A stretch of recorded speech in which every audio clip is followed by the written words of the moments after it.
Welcome to the debate. Today, we're examining a new paper that really challenges the foundational understanding of cross-attention. Cross-attention secretly performs orthogonal alignment in recommendation models. This isn't just, a minor tweak. It's potentially a reversal of what we thought we knew. Right, and this work fundamentally questions the intuition many of us in the deep learning space have sort of relied upon regarding cross-modal fusion. It focuses specifically on cross-domain sequential recommendation systems, CDSR systems. These are the ones that try to align user behaviors from different places. Think like clicks from a clothing site and maybe purchases from a sporting goods site. Exactly. And the mechanism that's key to aligning these sequences is cross-attention. Now, conventionally, we interpret this as residual alignment. Basically, the system filters out noise and redundancy from the main input, let's call it X, by looking at the information from the secondary domain, Y. What's left is supposed to be the non-redundant signal. It's seen as a filtering, a refining mechanism. But the authors introduced this counterintuitive phenomenon they're calling orthogonal alignment.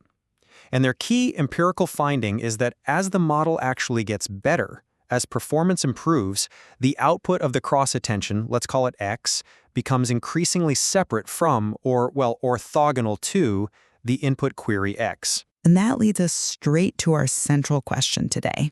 Is the performance boost we see in these CDSR models primarily coming from that established residual alignment idea? Or is this newly discovered orthogonal alignment the real effective mechanism?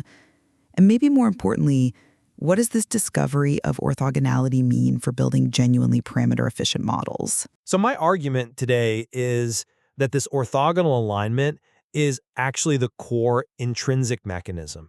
It's what's driving the better performance and the parameter-efficient scaling we see in these CDSR models. It basically shifts our whole paradigm from multimodal fusion away from just suppressing redundancy towards something more like complement discovery. Okay, I see that framing, but I have to challenge the idea that this is a complete replacement for the residual view. I mean, residual alignment is a known quantity, right? It's established across various multimodal domains.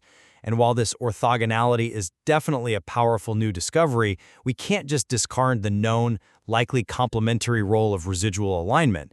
Plus, we really shouldn't ignore the serious architectural sensitivities the paper itself points out. Where and how deep you implement this mechanism matters. So I'd urge caution before we declare this the universal governing principle for everything, like, say, vision language models. Right. Let's dig into that discovery. When I say complement discovery, what I mean is the cross-attention isn't just like pruning an existing feature representation.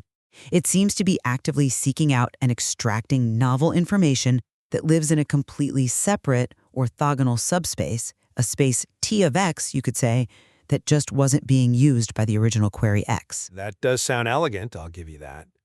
But the residual view is well established for good reason, isn't it? I mean, think about text-to-image diffusion. Cross-attention there acts like a relevance filter, right? It suppresses noise, focuses on the important bits defined by the text prompt. Even in VLMs, attention often lines up with where humans look. So, suppressing noise and preserving the non-redundant structure, that's a proven path to generalization. Oh, I agree. The two mechanisms can coexist. The paper itself notes that. But the data shows orthogonality emerges naturally as performance improves, crucially without needing explicit regularization. And this superior accuracy per model parameter, that's the key piece of evidence for me. If a model gains capacity just by exploiting an orthogonal subspace, it strongly suggests that this is the most efficient way to get positive transfer learning, especially under these cross-domain constraints. Efficiency is certainly the most compelling aspect, yeah. However, that data on efficiency, it's a bit complex, isn't it? The mechanism's effectiveness seems highly sensitive to where you put it. We saw that putting the gated cross-attention module early, GCA early, consistently helps performance. Okay, but trying to stack them vertically, GCA stack, which you'd think would give steady gains if this was a universally scalable principle. Well, it often provides non-monotonic or even degrading returns.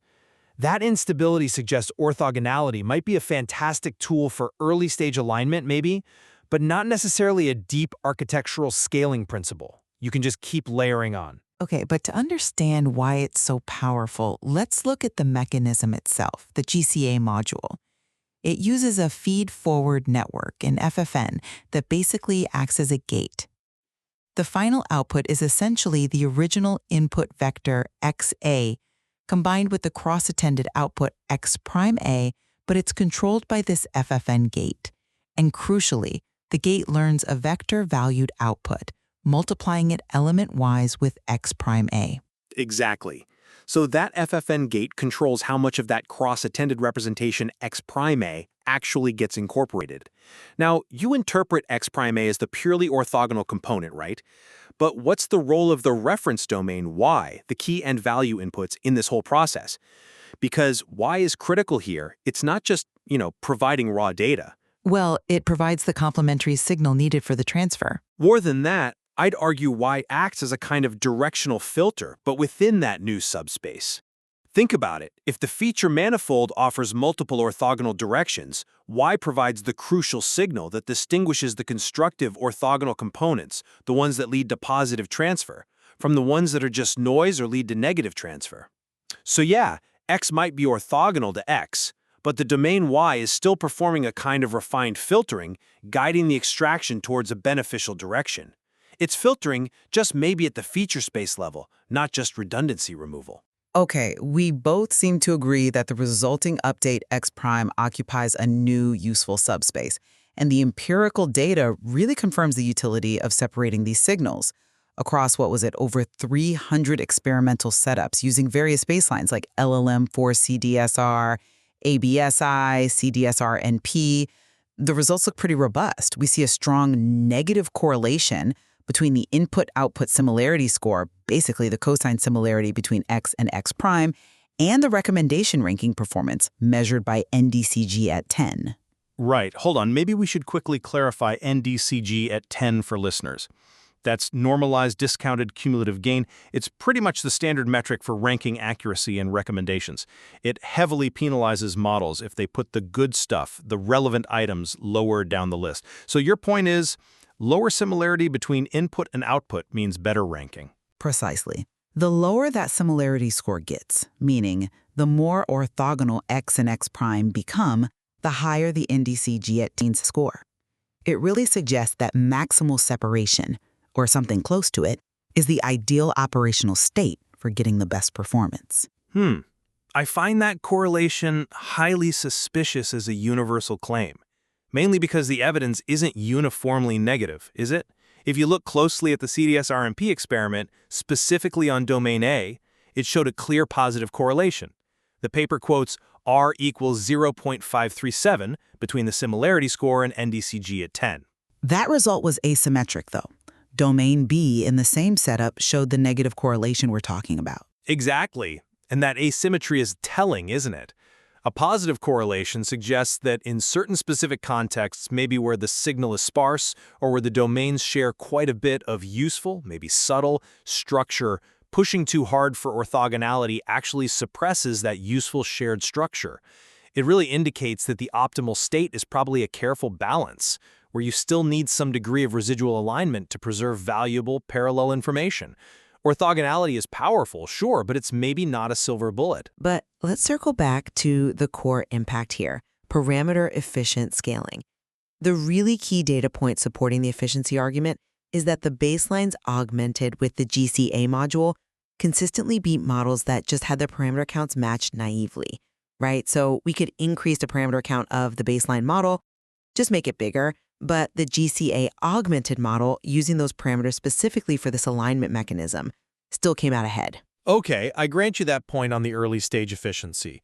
That superior accuracy per parameter trade-off is undeniable, especially when you're dealing with constrained architectures like LLM for CDRS. When the LLM embeddings kind of impose a fixed hidden dimensionality, just making the model bigger often saturates or can even degrade performance. So yes, orthogonal alignment seems to provide a mathematically efficient route to gain representational capacity when that input space is limited. Which is basically the definition of improving the scaling law for the model. Well, I'd push back a bit on that generalization, though. true architectural scalability, you'd expect deeper implementation to give you monotonic or at least fairly consistent gains. Yet, as we already touched on, vertically stacking these GCA modules frequently fails to do that. Look at the data again. ABXI stacking often degrades AUC performance. CDSR-NP stacking gives negligible or even negative gains after just 2 layers. Now, if this mechanism were a truly scalable principle, like just adding standard transformer depth, we probably wouldn't see this kind of sensitivity to architectural placement.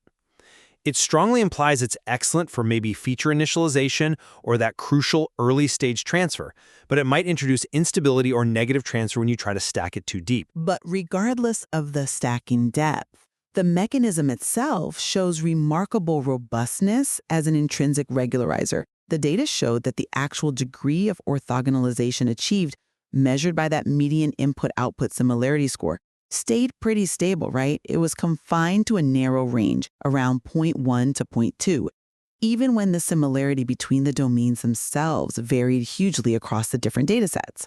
Which implies quite a bit of variability in the underlying domain data, yeah. So the GCA consistently decouples X from X. It acts like an intrinsic regularizer, and it does this whether the query and key value inputs start out highly similar like in the ABXI dataset, or if they're nearly independent like in the LMM4 CDSR data. That consistency really confirms that GCA isn't just passively reacting to how similar the domains already are. It seems to be actively imposing orthogonality to maximize the representational gain.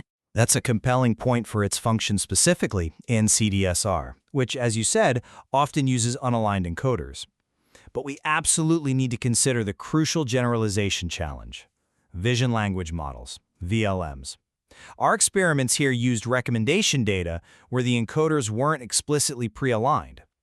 VLM encoders, though, they're often trained with self-contrastive objectives, like CLIP, which explicitly push for high cosine similarity between matching text and image pairs. They are basically engineered to start out at near parallelism. Right. The representations start out highly aligned by design in those models. Exactly. So if your input representations are already highly aligned, the whole setup for observing or even harnessing orthogonal alignment might be far more complex, far more nuanced. You're essentially trying to introduce orthogonality into a system that's been optimized for parallelism.